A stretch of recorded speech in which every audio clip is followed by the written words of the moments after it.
So Patrick David starts to talk to her in a really abusive manner. He grabs up her face, he yokes her up, and it seems like his turn on is to just be in power, be in control, to ravage a person, to have them be completely bottomed, right? And he starts talking to her, and then it sounds like he's almost talking to himself because he refers to himself when he's talking, you know, and he talks about, I'll kill you, David, you're nothing. And meanwhile, Terry has called the police. The police show up. They go into the bathroom, and they're not there. They are in Bella's bedroom at the apartment. And by now we know this is fake, right? Because how did they get there?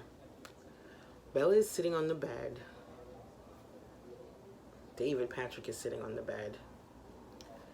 He's looking remorseful, pitiful, sad. She's looking at him, and he's talking about the fact that he's been in jail for rape, and all he does is rape. Like, rape is his thing. And he lists all the different types of rapes he's committed.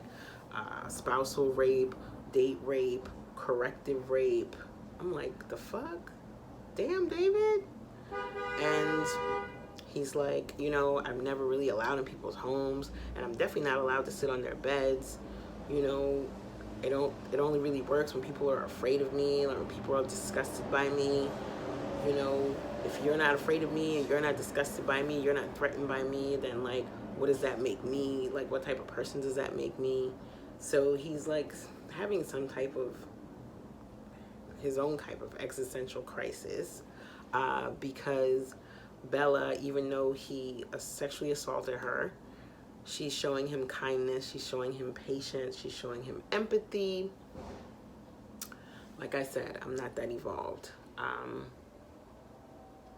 I really wasn't feeling this part, but I understand what was being explored here, and the idea of part of the healing process involves seeing the person who harmed you as human, whether it be your abuser or your raper.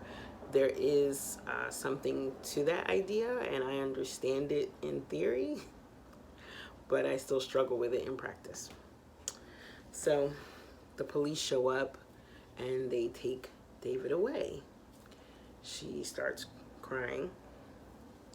She sits down on the bed, grabs some paper, rips it in half, starts writing. Maybe this will be the end to the book. She puts it up on the wall. No, that won't do it. Scenario 3, right? Now, scenario 3 deals with a lot of role reversal, and scenario 3 was my least favorite scenario out of all 3 of them. It starts out in the bathroom. Bella and Terry are in the bathroom. Terry's putting on makeup, and she's talking about that threesome, and she's like, you know, back in Italy when I had that threesome, I was tricked. Those guys tricked me. I was set up, and I need to process that experience because I feel kind of icky about it. Do you think I could join Theo's survivors group? And Bella's like, yeah, I think you should. I think that would be good for you, a good way for you to, you know, and then you and Theo, you guys would probably get along great. And Terry's like, don't push it. Meanwhile, Bella's having these hallucinations. She's seeing things. It's like a fantasy within a fantasy. She sees the woman who was in the rape trauma unit back then in the earlier episodes, the one who had the hospital gown and the whole front part was like bloody.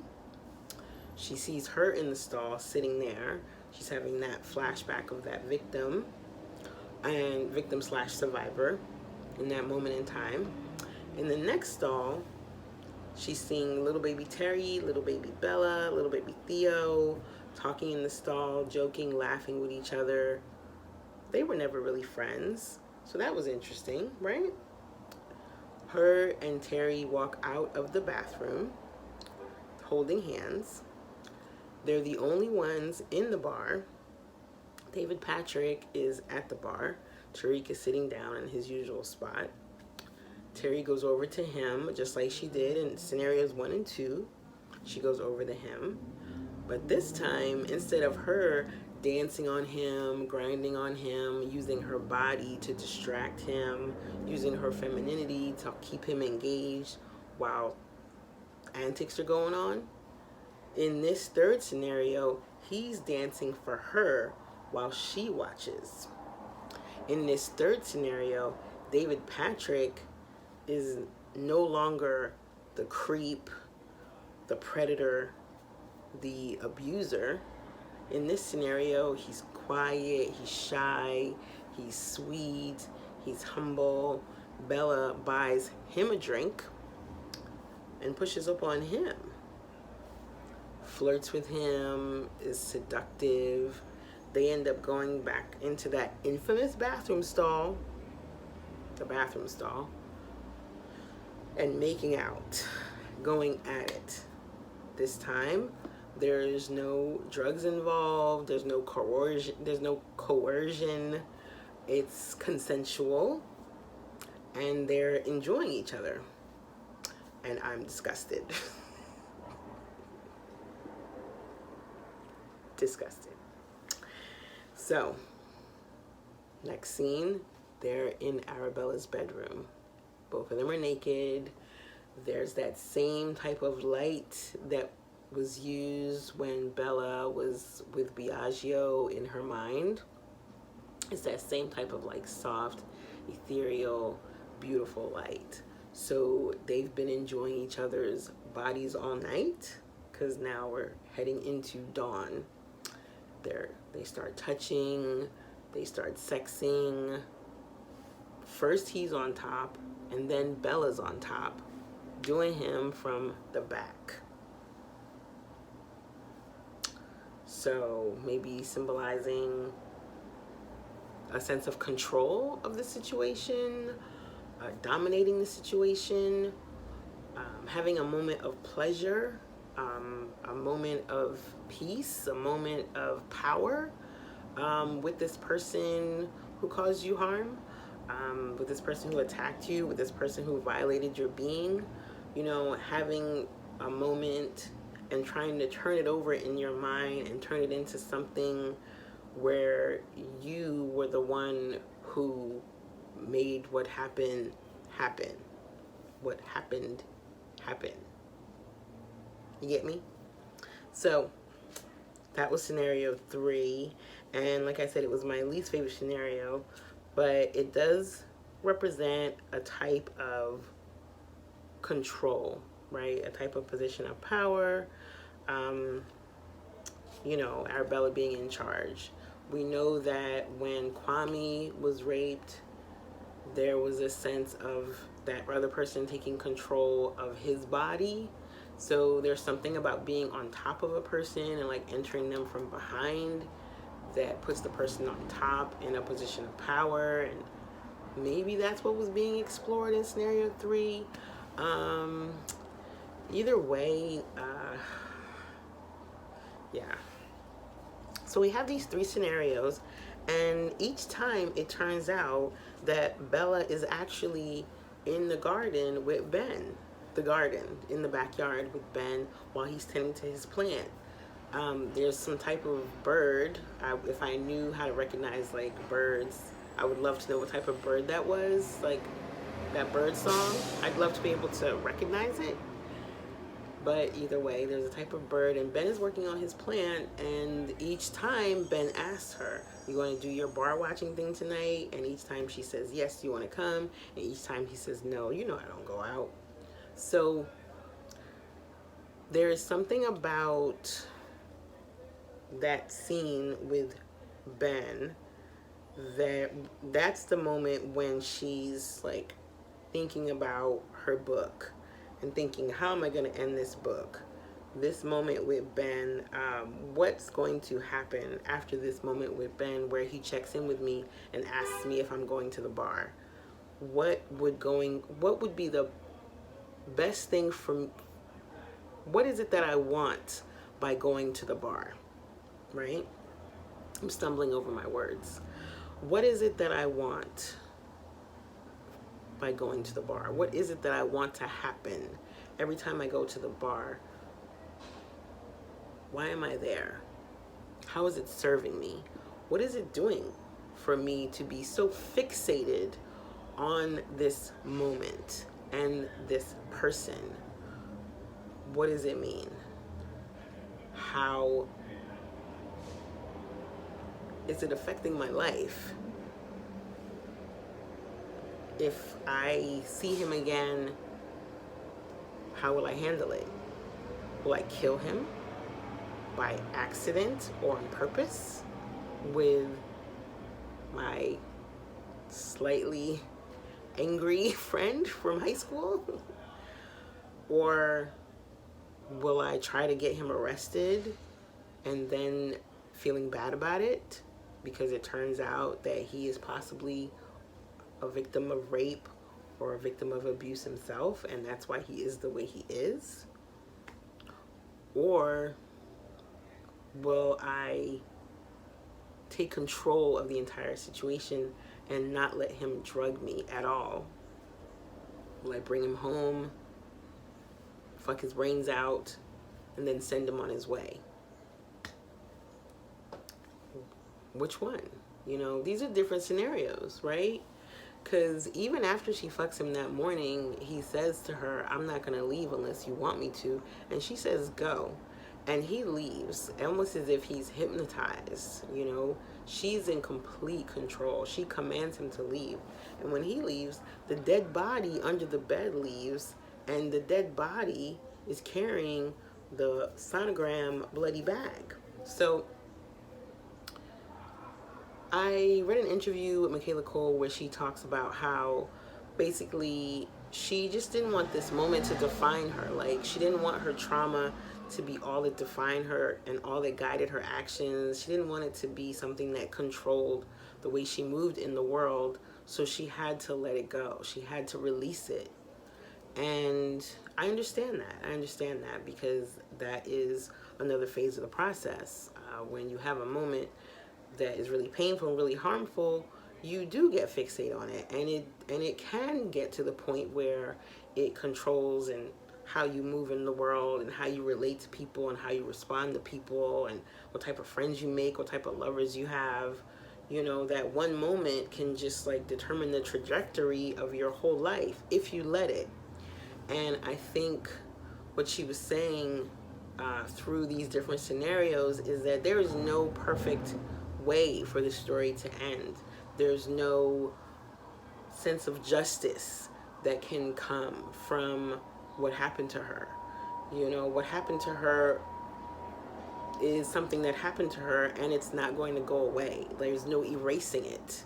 Whether David Patrick ends up in jail, whether he ends up killed, whether he ends up being somebody that she hooks up with randomly, like, it is what it is. And that's uncomfortable. That's an uncomfortable thing to sit in, but it's real. It's reality. We can't let the things that have happened to us determine who we are. Like, we have to decide, right? So in the fourth scenario, which is the real scenario, when Ben asked her, "You going to do your bar watch thing tonight?" She's thought about it and thought about it and thought about it. Who knows how long she was sitting out there. She says, "No. As a matter of fact, I'm not going to be going back there again." And Ben's like, "All right. Fancy little curs." And she's like, "Yeah." So curs, I looked it up because y'all know I'm a nerd, so I stayed looking stuff up. So Curse is actually the name of a YouTube channel. It's a Kurzgesagt. Kurzgesagt. It's a YouTube channel that features animation, and it's videos explaining things with optimistic nihilism. So it's an animation YouTube channel that has 12 million subscribers. And it's pretty, and it's actually really cool. They air a new animation video every month, and it's connected to some aspect of the human spirit, the human personality, the way humans deal with each other. And this is what Ben was watching the night before. The little video he was watching on loneliness is from that same channel, and it's something that him and his roommate Bella like to do, and I'm here for it. And I'm here for Bella not being obsessed with her raper. I'm here for Bella not spending every night at Ego Death Bar looking for her raper. I'm here for her moving forward and moving past the pain and trauma of that moment. I'm here for her finishing her book, right? She finishes her book. And the cover is the same symbol that was used in the Halloween episode, the Shadow Self episode, where she draws a line. There's an A on top representing Arabella, and there's underneath. The underneath and the on top come on top of each other and they connect. So I feel like that symbol on the book cover represents Arabella's selves being fully integrated, right? That question mark that she put when she had that therapy session, that emergency therapy session way back during that episode, is no longer there. Those lines are thick and defined. All the different parts of her have come together as once, to become one. The death of the ego has taken place. A new ego is forming. The shadow self, the child self, the writer self, the friend self, all those different lines are coming to connect, to form, and they're all represented in her book. I was really pleased to see that she finished the book. The name of the book is January 22nd. January 22nd is the day of the assault. So that's where it all began. So my guess is that the book kind of details the experience of the entire year from the assault up until now. Her friendship with Kwame, her friendship with Terry, her friendship with Simon, losing her writer's contract, and her friendship with Theo, going to therapy, all of that. I feel like the book is the series is the book. Everything that's written in the book are what we got to see from watching these 12 episodes. That's my theory. And she gives the book to Terry. She dedicates the book to Terry. And Terry says something that I thought was really strange, although Terry says a lot of strange things. Terry says, I thought you were going to dedicate the book to that Italian asshole. Why would she do that, Terry? He pulled a gun on her. Why would she dedicate her book to him? I thought that was a weird thing for Terry to say. But either way, the book comes out and it's a success. She independent publishing. Awesome. We have a scene, we have this very Friends type of scene where they all gather together to watch Terry's commercial. She does a great job. There's a little bit of a voiceover. She does a little bit of acting in the commercial. Kai is sitting next to her. They're looking very cozy. He's doing these boyfriend, girlfriend, lover type things, like patting her head and squeezing her like he's so proud. I thought that was cute. Theo is there. Ben is there. Kwame is there. But Tyrone is not there. And I was a little bit sad to not see Tyrone and Kwame cuddling in the same way that Kai and Terry were cuddling. But he looked happy. And the very last shot, right before Bella's about to read, Bella's in a bookstore. It's packed. All these people are there to see her read an excerpt from her book. There's all this mirror work going on. There's mirror behind her, mirror on the ceiling. And so there's all these different reflections of her all over the room, as well as the people who've come to see her. Sean, the woman that she met through Susie Henney, is the one who introduces her and says she's going to read an excerpt from it. Finally, the book we've been waiting for, January 22nd. Bella opens up her book to begin to read, and then we see a shot of old Bella / new Bella at the beach. Purple ombre wig. She's got her fangs in. She looks at the camera. She looks truly happy, and then she lets out a sigh. Then we see that same Bella frolicking on the beach through the waves by herself, and then end. So that's it. And I know I was all over the place with that recap, but that's because this episode was all over the place. And it was a lot. It was a lot. So I think there are some things some of the things that can be said about this series is that it really gives you an intimate view of what it's like to be a survivor of sexual assault. It really digs deep into the layers of rape, sexual assault, rape culture, patriarchy, consent, the nuances, the complications, the shades of gray. There's a lot of dismantling the binary of good and bad taking place within this series. There's no good, there's no good people, there's no bad people, there's just people who make mistakes. There are people who do bad things.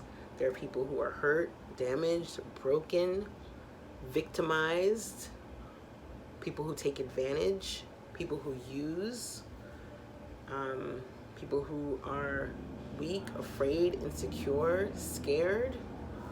You know, a character like Theo, for instance, when we first meet her when she's a kid, 14, 15, and we learn that the part of the reason why she is the way she is because of the way her mom convinced her to set up her dad for being, so that he wouldn't have access to her. We see Kwame and the situation with Kwame and Nullifer and how that got messy because there was no clarity and those like gray messiness. So I really appreciate how that was portrayed and how that was done. And now I'm going to share my 4 hurts, my 4 heals, and my favorite thing about this episode. And then I'll share my the pivotal moments from the series as a whole. So I hope you all are still with me. I'm going to drink some water. And then I'm going to get into the subtext. Now, my 4 hurts were when they killed the rapist, when they killed David. That hurt my eyes, hurt my ears, hurt my mind, hurt my soul, hurt my everything. But I also had a feeling that it could happen just because of how Theo is. If she's savage enough to assault her own body at the age of 14, 15, she's definitely savage enough to strangle somebody with some underwear. So I had a feeling. My second hurt, which might not make sense, the whole like empathy thing when he was sitting on her bed and talking and listing all the different types of rape that he's done, and her just kind of listening.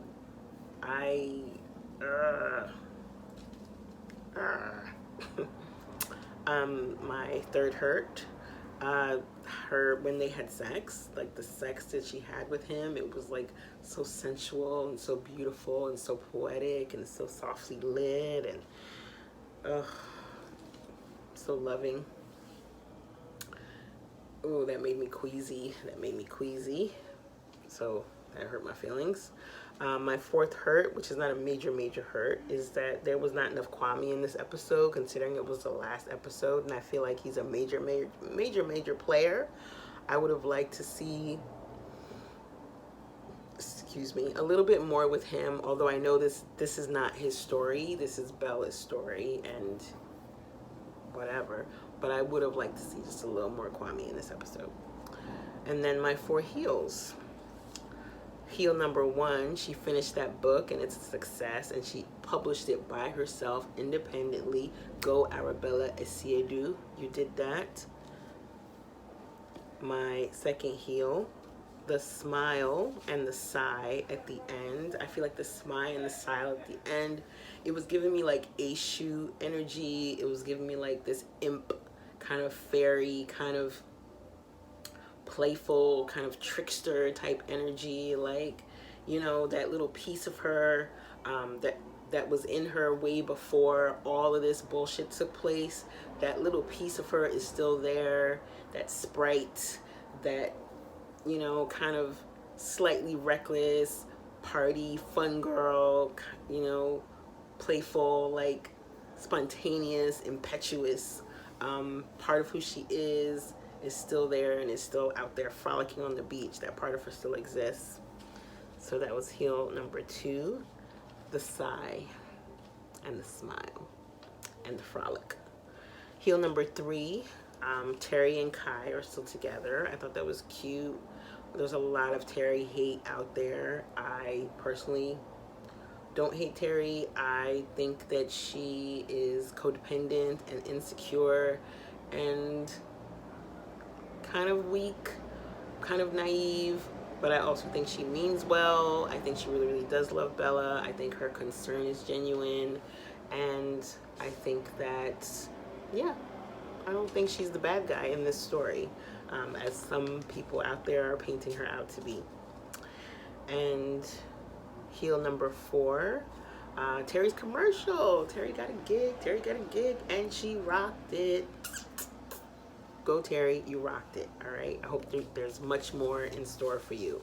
My favorite thing about this episode, is, I wrote down physical comedy, but I don't necessarily know if we can call it that. I'll say the physical acting, the physicality of the entire thing, how bodies were used, how the body was used, starting with, from the very beginning, when Bella was pretending like she was drinking her drink and she spit it over her shoulder and she tossed it over her head. Going into scenario two, when she was dancing the Firestarter and she was acting out. She was so freaking wired, she was acting a hot mess. When Terry told her, act like you're drugged, the way she fell out, you know, and Terry says, good girl. Even Terry, the way she used her body to distract Tariq, by riding on him, by dancing with him, by covering his face. She kept saying crouching tiger, hidden dragon. I don't know what that was about, but the way Terry used her body. And even David, the way David used his body when he was stumbling and when he collapsed, right? And then the way their bodies were used, even though it made me uncomfortable, the way their bodies were used to translate and tell a story during their sex scene when she was hitting him from the back, right? So tell me if what I'm saying makes sense, but that was my favorite thing about the episode. It was the physicality of it and the way the human bodies were used all throughout. And now I will share some of the pivotal moments of the series as a whole. And I want you to leave me a comment down below and let me know your top 3 most pivotal moments of the series. I'm gonna share 3 random ones. These aren't my top 3, but they're pretty close. The first is when she's first interviewed by Officer Fumi and Kwame sitting next to her, and Officer Fumi stands up and she describes to her, like, if you were looking up at someone and their nostrils would seem big. That moment when she realized that she was raped, she realized she was spiked and raped, that moment, and she pulls her shirt up pivotal moment when she goes into the water in Italy, when she runs away from Biagio after she starts kicking down his door again and again and again. She almost knocks the door off the hinges. He opens the door, has a gun in his hand, and says, "Get away from my door." And she runs for her life. She runs all the way to the water, all the way to the beach. She falls asleep at the beach. She wakes up and she walks into the water, and she keeps walking and walking and walking until we don't see her anymore. Now, some people out there said she never came out of the water because we never saw her come out of the water. And that's true, but obviously she came out of it. Reborn. Like, she released Biagio when she got into that water. She released him. She let him go. She baptized herself. She cleansed herself. It was a ritual. Going into water, diving deep in that way. Pivotal moment number 3. When her shadow self collapses so deep down into the depth and the darkness of who she is that she winds up having to call for an emergency therapy session. And her therapist is like, "You need to quit social media." That shadow episode, I feel like that shadow episode is probably my favorite episode. And then there are the last pivotal moment that I'm going to mention is when Bella confronts Terry and she's like, "I saw Simon." And Terry realizes that Bella now knows about their phone call. And Terry goes to say, "I'm sorry." And Bella cuts her off and says, "You're amazing. You're a great friend. You've been so down for me all year. Thank you so much. Your death is my death. Your birth is my birth." I felt like that was the pivotal moment, and I really would have loved to see that scene just extended just a little bit more, just a little bit more pulled out of it, just a little bit more pulled out of Terry, and a little bit more pulled out of Bella around that conflict and around that lie. I just feel like we didn't really dig deep into it in a way that felt satisfying. Now, I still give this show a 10 out of 10, so I'm definitely not complaining, but that's one of my few tiny little nitpicks. My tiny little nitpicks is that we didn't see that hard conversation take place between them. And I guess the whole point of it is that we don't necessarily need to see it. The point of it is that they love each other and they trust each other, and what's going to happen is that their friendship will continue to grow and develop, and they'll know not to leave each other alone in bars. I'm sure that won't be happening anymore. They'll be looking out for each other more, and that's the lesson that they learned. And I think that's it. I think that's all I have to say about the season finale. I feel like I've said a lot.